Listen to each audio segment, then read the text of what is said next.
Why did you decide to put drink in paper bottles? The history of why we got involved in paper bottles actually predates my time in Diageo pretty significantly, and some of the folks that are involved in that are still fairly major players within the industry. But it comes from a completely different direction to sustainability, actually. It comes from external events, music festivals and so forth, where glass was getting banned. We weren't being able to bring glass bottles onto the site, and increasingly it was looking like plastic bottles were also going to get banned.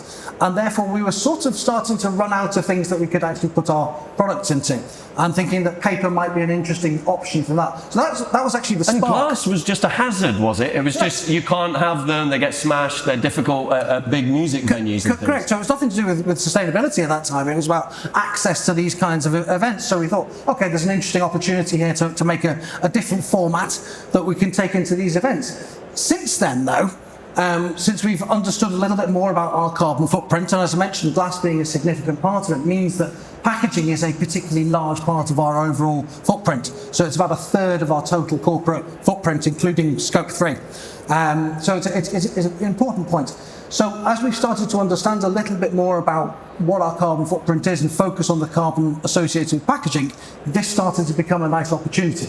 And we saw it as a way of potentially jumping the gun and getting to a lot lower carbon footprint. So glass is a brilliant material. You know, I'm kind of material agnostic. I'm not pro paper, I'm not pro plastic, or not pro glass. Glass is a superb material for certain things. Anyway, it's got a fantastic inert barrier to chemicals. So for long-term storage of products, glass is pretty much unbeatable. It's excellent for refilling. It's got nice a feel to it. It's got really great heritage to it. I mean, we've been putting whiskey in glass bottles for 200 years now, for a good reason. But it carries that relatively significant carbon footprint because of its weight. Weight for weight, or at least gram for gram, glass and paper typically have about the same carbon footprint. But because you can make a bottle so much lighter in paper than you can in glass, you end up with a lower carbon footprint.